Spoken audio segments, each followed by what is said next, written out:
Capitalism तो ये जो छोटे बिजनेसेस हैं वो भी अच्छे हैं, बड़े बिजनेस भी अच्छे हैं, लेकिन मोनोपोली अच्छा नहीं है। बहुत सारे क्लस्टर्स हैं हिंदुस्तान में जो अलग अलग चीज बनाते हैं। हर डिस्ट्रिक्ट में कोई ना कोई स्पेशलिटी होती है। Certainty about policy. एक दिन आप एक्सपोर्ट नहीं कर सकते हैं, एक दिन हाँ एक्सपोर्ट जरूर कीजिए। हिंदुस्तान में एक व्यक्ति 2 लाख करोड़ रुपए का लोन ले सकता है, मगर छोटे वाले को बिल्कुल इग्नोर कर दिया जाता है। You are absolutely right. Too many of our small firms don't grow big. They die or they stay stop. So why is that not happening? that is needed. You need a path to grow. जो किसान हैं, गरीब लोग हैं, उनका एक हिंदुस्तान बन रहा है, और फिर ये 5, 6, 10, 15 लोग हैं जिनका दूसरा हिंदुस्तान बन रहा है। जो बीच में है, ये लोअर मिडिल क्लास जो है, उनको काफी नुकसान हुआ। नौकरी तो बंद हो गई, बेरोजगारी बढ़ रही है, कर्ज बढ़ रही है, वो कर्ज ले रहे हैं, ब्याज दर अभी बढ़ रही है। Regardless of what political party और it has to be, Bharat को जोड़ना है।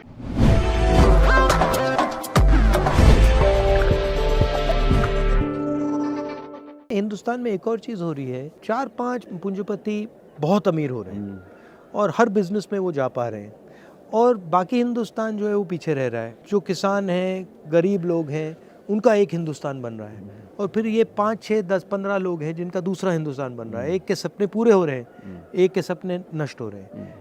तो ये इनइक्वालिटी जो बढ़ रही है, इसके बारे में हमें क्या करना चाहिए? ये तो बहुत बड़ी प्रॉब्लम है। सिर्फ वो इंडस्ट्रियलिस्ट के बारे में नहीं है, ये जो अपर मिडिल क्लास है उनका तो आय बढ़ गया है पैंडेमिक में, क्योंकि वो घर से काम कर सकते थे। और जो गरीब लोग हैं उनको फैक्ट्री में जाना पड़ता था, और फैक्ट्री बंद हो गई तो मासिक आय नहीं आई उनको।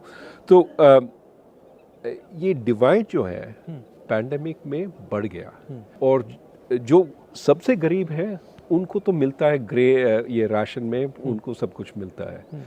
जो अमीर है उनका कोई नुकसान नहीं हुआ है। जो बीच में है, ये लोअर मिडिल क्लास जो है, उनको काफ़ी नुकसान हुआ। नौकरी तो बंद हो गई, बेरोजगारी बढ़ रही है, कर्ज बढ़ रही है, वो कर्ज ले रहे हैं, ब्याज दर अभी बढ़ रही है। तो उनका तो काफ़ी नुकसान हुआ है, और उनकी तरफ हमें देखना है, और जो नीति हम बना रहे हैं उनके लिए बनाना चाहिए, क्योंकि दर्द वहाँ पे बहुत ज़्यादा है। और ये भी है कि आप जो कह रहे हैं कंसंट्रेशन हो रहा है, ये जो इंडस्ट्रियलिस्ट का, उसको भी देखना है। हम कैपिटलिज्म के अगेंस्ट नहीं हो सकते हैं, लेकिन कंपटीशन के लिए हमें लड़ना है। मतलब मोनोपोली के खिलाफ हो सकते हैं। मोनोपोली के खिलाफ हो सकते हैं, लेकिन कैपिटलिज्म तो ये जो छोटे बिजनेसेस हैं वो भी अच्छे हैं देश के लिए। बड़े बिजनेस भी अच्छे हैं, लेकिन मोनोपोली अच्छा नहीं है। रोजगार एग्रीकल्चर सेक्टर से भी मिल सकता है, तो उसमें फूड प्रोसेसिंग है, उसमें कोल्ड चेन है, उसमें फ्रूट्स एंड वेजिटेबल्स का एक्सपोर्ट है, वो सब है। तो सेकंड ग्रीन रेवोल्यूशन भी हो सकता है, आपका कहना है?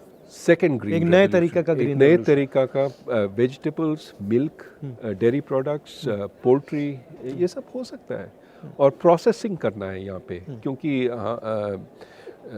यहाँ का लेबर यूज़ करना चाहिए। और खेत के पास। और मेरे ख्याल में उसका भी एक ग्रीन कंपोनेंट है। अगर आप सब ये प्रोसेसिंग खेत के पास करते हैं, जो आप इधर उधर बेच देंगे, उसका वेट भी काफ़ी कम हो जाएगा ना, तो इसलिए एनर्जी कंजम्पशन भी कम हो जाएगा। और अगर हम आगे देखेंगे तो एनर्जी कंजम्पशन तो बहुत ही इम्पोर्टेंट चीज़ है, और उसको कम करना चाहिए। और यूएस में क्या हो रहा है? यूएस में और बाकी दुनिया में क्या हो रहा है? अभी वहाँ पे तो महंगाई तो बढ़ रही है काफ़ी ज़्यादा, और महंगाई कम करने में ये जो सेंट्रल बैंक्स हैं वो कोशिश कर रहे हैं, वहाँ का आरबीआई, फेडरल रिजर्व या यूरोपियन सेंट्रल बैंक, और इसलिए ब्याज दर बढ़ा रहे हैं। और उससे तो उत्पादन की गति तो कम हो जाएगी। और इंडिया के लिए प्रॉब्लम ये है कि हमारे एक्सपोर्ट्स भी कम हो जाएंगे अगले साल। तो उससे तो एक्सपोर्ट्स तो काफ़ी कम हो जाएंगे, और हमारा ग्रोथ, हमारा उत्पादन की गति भी काफ़ी कम हो जाएगी। जब मैं महाराष्ट्र से निकल रहा था, तो वहाँ पे जो टेक्सटाइल इंडस्ट्री में काम करते हैं, वो कह रहे थे कि बांग्लादेश ने अपनी एक्सपोर्ट पॉलिसी को बहुत अच्छी तरह यूटिलाइज़ किया है, और उन्होंने एक्सपोर्ट पॉलिसी से अपनी पूरी वहाँ पे इंडस्ट्री को बहुत कम्पिटिटिव बना दिया। इसके बारे में क्या सोचते हैं, ये हमें करना चाहिए, कैसे करा जा सकता है? एक तो उनका सबसे इम्पोर्टेंट इंडस्ट्री है टेक्सटाइल्स। वो कपड़े बनाते हैं, और एक्सपोर्ट करते हैं, और उसमें उन्होंने 2-3 चीज़ किए हैं जो that has help them succeed. एक तो they allow big factories, not small factories, क्योंकि स्केल इकोनॉमीज की ज़रूरत है, तो they allow big factories. I think labour is largely women, so they employ a lot of women in the textile industry, and the policy is very predictable. It doesn't change.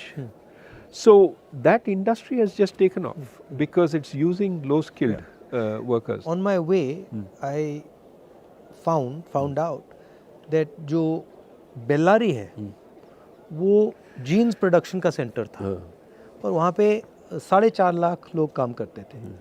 कपड़ा गुजरात से आता था और stitching Bellary में होती थी, और वो लोगों के घरों में होती थी। कोई एक पीस बनाता था, कोई सिलता था, कोई धोता था, वो पूरा डिसेंट्रलाइज था, सप्लाई चेन। और जीएसटी और नोटबंदी ने उसको ख़त्म कर दिया, और वो एक्चुअली वो इंडस्ट्री अंग्रेज़ों के टाइम से है। 4.5 लाख लोग काम करते थे, आज वहाँ 50,000 लोग काम करते हैं, और वो सब मतलब ख़त्म हो गया। तो अपॉर्चुनिटी तो काफ़ी है, बट उसको फाइनेंस की ज़रूरत होती है, उसको सपोर्ट की ज़रूरत होती है। बहुत सारे क्लस्टर्स हैं हिंदुस्तान में जो अलग अलग चीज़ बनाते हैं, हर डिस्ट्रिक्ट में कोई ना कोई स्पेशलिटी होती है, तो उस पे फोकस करके, उनको मदद करके, उनको सपोर्ट देकर भी वहाँ पे इंडस्ट्री बनाई जा सकती है, बन सकती है। वो टेक्नोलॉजिकल सपोर्ट चाहिए, फाइनेंस, क्रेडिट लोन्स देना चाहिए उनको, और ये जो आप कह रहे हैं सर्टेनिटी अबाउट पॉलिसी, कि ऊपर नीचे नहीं जाएगा ये जो पॉलिसी। एक दिन आप एक्सपोर्ट नहीं कर सकते हैं, एक दिन हाँ एक्सपोर्ट ज़रूर कीजिए, नहीं, स्टेबिलिटी। तो मुझे एक बात समझाइए, आप आरबीआई में थे, अब हिंदुस्तान में एक व्यक्ति 2 लाख करोड़ रुपए का लोन ले सकता है, मतलब उसको पूरे के पूरे बैंक का पैसा मिल जाता है। मगर जब छोटा किसान या छोटा बिजनेस वाला बैंक लोन लेने जाता है तो उससे बहुत सारे सवाल पूछे जाते हैं, और एक्चुअली बड़ा वाला भी ज़रूरी है, छोटा वाला भी ज़रूरी है, मगर छोटे वाले को बिल्कुल इग्नोर कर दिया जाता है, छोटे वाले बिल्कुल इग्नोर कर दिए जाते हैं। तो ये होता क्यों है, और इसको बदला कैसे जाए? अभी बदल सकते हैं, और ये जो आप पहले कह रहे थे इंफॉर्मेशन, ये जो छोटे जो बिजनेसेस हैं, उनका तो वो तो बेचते हैं, और एक रेवेन्यू स्ट्रीम है, उनका सेल्स है। अगर वो सेल्स अगर बैंक को मालूम पड़ता है कि ये जो सेल्स काफ़ी स्टेबल हैं, काफ़ी बढ़ रहे हैं, तो वो ऋण दे सकते हैं, they can lend, but we need that information to be collected and to made available. वो हो रहा है अभी। ये जो फिनटेक चल रहा है इंडिया में, उसमें they are starting to think about all this. But in India everything needs to be 10 times. But see, I don't know of a single Indian company that जो small medium company थी और अब बहुत बड़ी company हो गई, right? मगर अगर आप यूएस में देखें तो छोटी सी कंपनी 5, 7, 10 साल में बड़ी हो जाती है। तो ये हिंदुस्तान में क्यों नहीं होता? You're absolutely right. Too many of our small firms don't grow big. They die or they stay strong. So why is that not happening? That is needed. You need a path to grow. So here's the problem. They get used to some of the benefits of staying small. वो inspector नहीं आता है, आप GST, आप taxes नहीं देंगे तो कोई आपको ट्रबल नहीं करेगा, तो they stay under the radar screen of the government instead of being helped by the government. What you need is, ठीक है, you stay under the radar screen until you get a business which works. But then once you start growing, I'm going to look at you, but I'm going to help you. I'm not going to just tax you. I'm not going to just make your life miserable with We need that situation, right? So many of these small businesses get benefits. Now, as soon as they become bigger, we take away those benefits. Right. So there's no incentive to grow bigger. Why not instead say, okay, if you grow bigger, you will have these benefits for 5 years. Yeah. Then they will come off. Yeah. But then by that time you're so big you don't Right. care. Right. So can we do things like that? So you're saying that to make a transition from a small business to a big business in India, there's a huge cost that has to be sort of managed. Absolutely. Absolutely. And Today the there cost is rent seeking in some way. Today it is largely exactly, rent seeking. Exactly. You see how many firms are stuck at 10 workers or 20 workers because that's when the regulations start kicking in. I mean, the only I was thinking about it, the only one I can think of the top of my head is Haldiram's, which went from being a small fellow and he scaled up. And there are a couple of them, but they're not as many as they should We be. need many Haldirams, right? We need many Haldirams, and of course we have some of our tech firms that have grown very, very big, but we need far more of that. And you're exactly right. It's the growth which creates the jobs. Small firms, by themselves, don't create so many jobs. It's when they grow Right. that they create so many jobs. We need to make that possible. अच्छा, बहुत सारे किसान मुझे कहते हैं कि जैसे ही उनकी फसल आती है वैसे ही commerce ministry export import policy को ट्विक कर देती है और उनके दाम उसी दिन गिरते हैं जब उनकी फसल उनके हाथ में आती ये है। तो बहुत बड़ी प्रॉब्लम है। हम कहते रहते हैं कि हम किसान के लिए हैं, लेकिन जो एक्सपोर्ट पॉलिसी है और इंपोर्ट पॉलिसी है वो मिडिल क्लास के लिए, वो सिटीज़ में अर्बन मिडिल क्लास के लिए बनता है। अगर प्याज का दाम बढ़ जाता है तो हम इंपोर्ट करते हैं और बेचारा फार्मर जो किसान है के लिए दाम तो गिरते हैं। तो मेरे ख्याल में एक स्टेबल पॉलिसी होना चाहिए एक्सपोर्ट इंपोर्ट। हाँ, अगर दाम इससे बहुत ज़्यादा बढ़ जाता है तो इंपोर्ट तो कर सकते हैं। ये जो एक्सपोर्ट बैन्स हैं वो नहीं करना चाहिए, क्योंकि एक्सपोर्ट बैन्स तो किसान के खिलाफ है।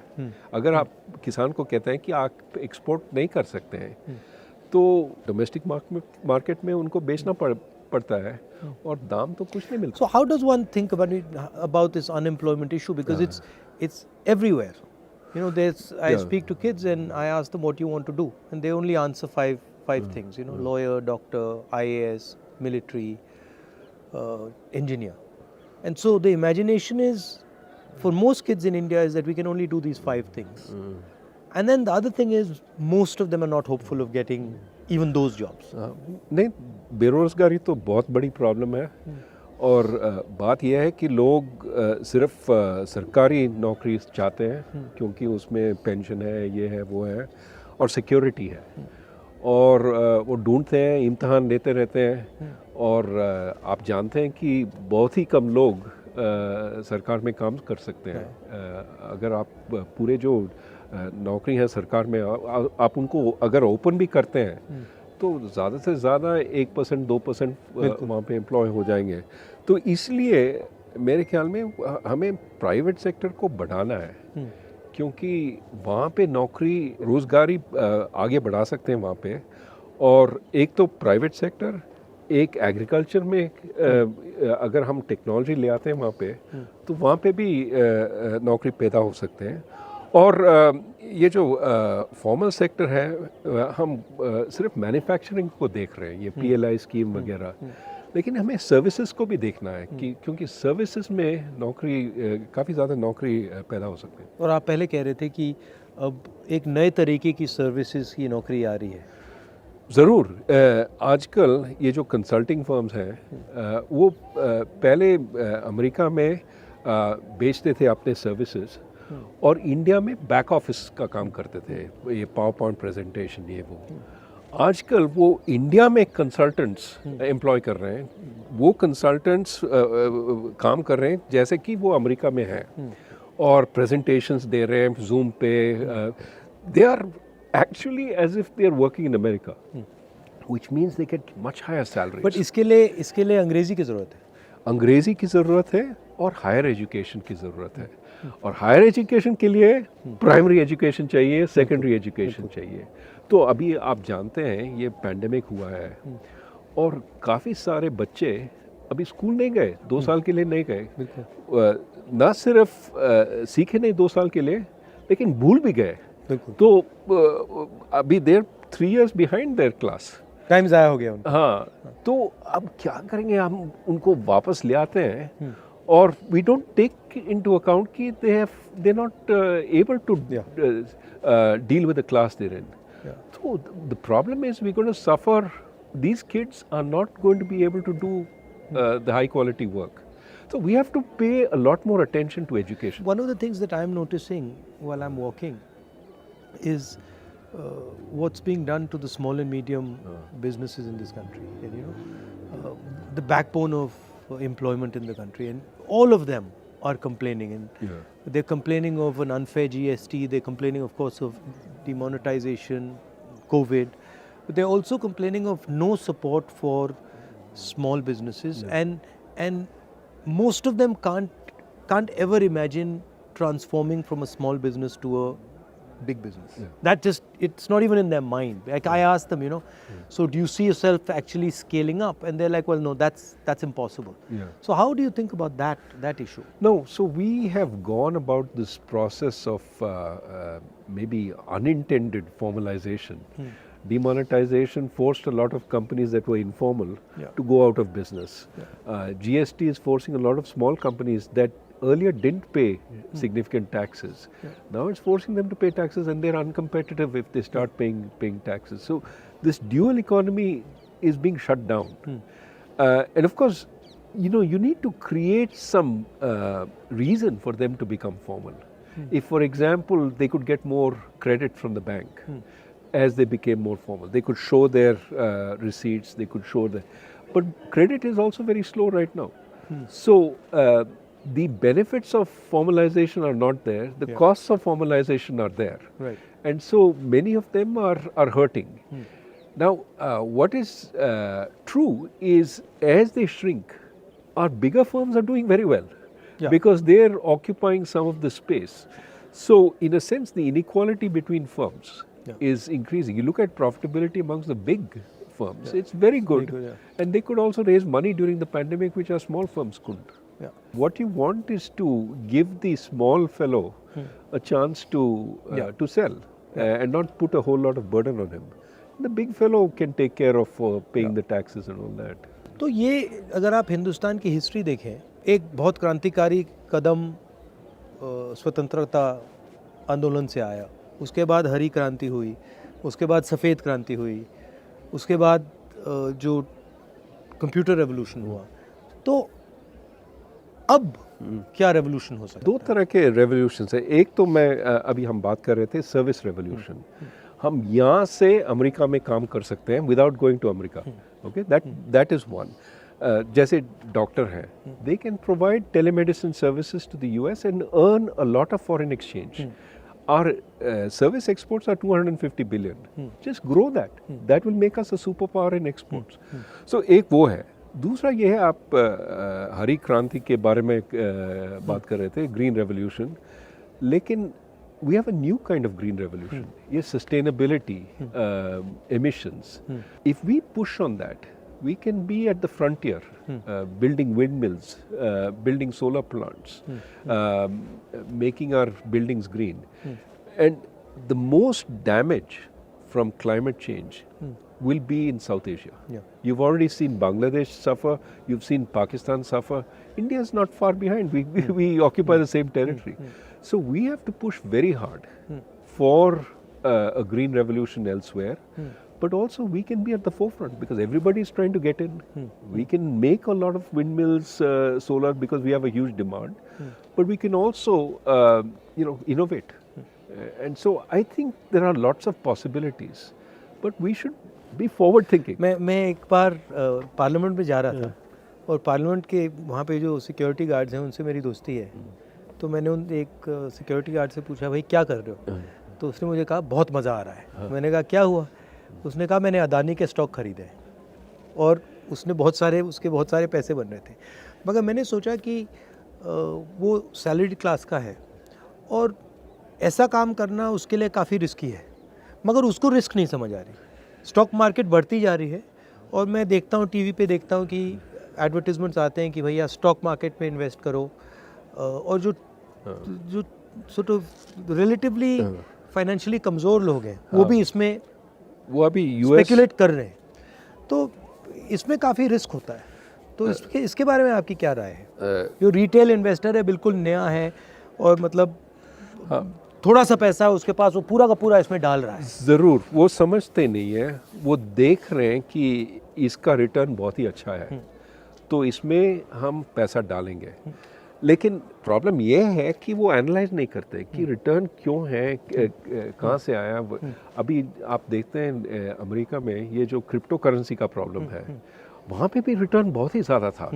बिटकॉइन 2-3 पैसे के लिए बिकता था, $67,000 तक पहुँच गया, अरबपति बन गए बहुत सारे। हाँ, तो और अभी गरीब फिर से हो गए ना, क्योंकि उसके बाद गिरा है। और ज़्यादातर गरीब लोग वो तब खरीदते हैं जब $67,000 पे है, मतलब हाइट पे, और फिर वो देखते हैं कि बस गिरता रहता है, क्योंकि ये जो अमीर लोग हैं वो तब बेचते हैं, और जिनके पास इंफॉर्मेशन नहीं है, जिनके पास वो फाइनेंशियल सोफिस्टिकेशन नहीं है, वो तब खरीदते हैं। मगर ये जो प्रॉब्लम है, इंफॉर्मेशन का प्रॉब्लम, ये हमने स्टॉक मार्केट की बात की, मगर ये इन्फॉर्मेशन का प्रॉब्लम मुझे लगता है, मतलब सड़कों पे चल के मैं सुन रहा हूँ, ये इन्फॉर्मेशन प्रॉब्लम बहुत गहरी है, ख़ास तौर से गरीब लोगों में, किसानों में, गरीब लोगों में। ज़रूर, उनको इन्फॉर्मेशन मिलती नहीं है, दी नहीं जाती है। इसलिए हम कहते हैं कि कंज्यूमर प्रोटेक्शन होना चाहिए,